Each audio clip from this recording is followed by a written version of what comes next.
ইরানের সর্বোচ্চ ধর্মীয় নেতা আয়াতুল্লাহ আলী খামেনির পক্ষে রাজধানী তেহরানে আয়োজিত নজিরবিহীন এক সমাবেশে যুক্তরাষ্ট্রের প্রেসিডেন্ট ডোনাল্ড ট্রাম্পকে লক্ষ্য করে কঠোর হুঁশিয়ারি উচ্চারণ করলেন ইরানের সংসদ স্পিকার মোহাম্মদ বাগের গালিবাব।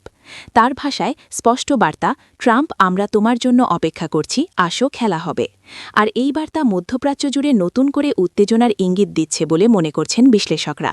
বিদেশি মদতপুষ্ট সহিংসতা ও দাঙ্গার বিরুদ্ধে এবং ইসলামিক রিপাবলিকের প্রতি সমর্থন জানাতে সোমবার রাজধানী তেহরানে আয়োজিত এই বিশাল সমাবেশে গালিবাব বলেন, ইরানে হামলা চালানো হলে মধ্যপ্রাচ্য জুড়ে যুক্তরাষ্ট্রের সামরিক ঘাঁটি, যুদ্ধজাহাজ ও সেনা সদস্যরা সরাসরি লক্ষ্যবস্তুতে পরিণত হবে। তিনি ট্রাম্পকে উদ্দেশ্য করে বলেন, এসে দেখুন এই অঞ্চলে আমেরিকান জাহাজ ও ঘাঁটির কী পরিণতি হয়। ইরানি জাতির প্রতিরোধ এমন হবে যা ইতিহাসে নিপীড়ক শাসকদের জন্য স্থায়ী শিক্ষা হয়ে থাকবে। ভবিষ্যৎ হোক নিরাপদ, বিনিয়োগ হোক বিশ্বস্ত, আর আমার পছন্দ সল্টবেল। এর আগে মার্কিন প্রেসিডেন্ট ডোনাল্ড ট্রাম্প ইরানের বিরুদ্ধে খুব শক্ত বিকল্প বিবেচনার কথা জানিয়ে সামরিক হামলার ইঙ্গিত দেন। এর প্রতিক্রিয়ায় গালিবাব সতর্ক করে বলেন, ইরানে হামলার বিষয়ে ট্রাম্প যে পরামর্শ পাচ্ছেন তা যেন অতীতের ভুল হিসাবের পুনরাবৃত্তি না হয়। তার ভাষায়, ভুল সিদ্ধান্তের পর অনুশোচনার কোনো মূল্য থাকবে না। ইরানি পার্লামেন্ট স্পিকার আরও বলেন, সামরিক ও নিরাপত্তা বাহিনীর পাশে দাঁড়িয়ে ইরানি জনগণ আবারও শত্রুদের পরাজিত করেছে।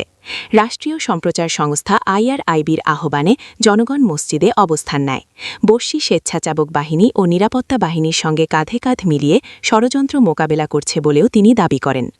গত বছরের জুনে ইরানের বিরুদ্ধে যুক্তরাষ্ট্র ও ইসরায়েলের সামরিক আগ্রাসনের প্রসঙ্গ টেনে গালিবাব বলেন, ওই সংঘাতে ইরানি সশস্ত্র বাহিনী জনগণের সহায়তায় প্রতিপক্ষকে পরাজিত করেছে। তার দাবি, ওই যুদ্ধে অন্তত 1064 জন ইরানি নিহত হন এবং ইরানের পাল্টা হামলার পর যুদ্ধ বন্ধ হয়।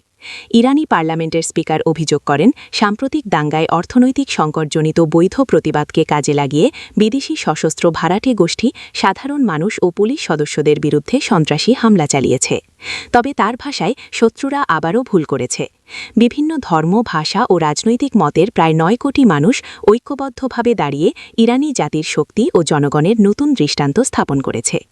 গালিবাব বলেন, বিভ্রান্ত ও অহংকারী মার্কিন প্রেসিডেন্টের প্রকৃত প্রতিপক্ষ কোনো ব্যক্তি বা সরকার নয়, বরং ট্রাম্পের প্রতিপক্ষ হল ঐক্যবদ্ধ ইরানি জনগণ।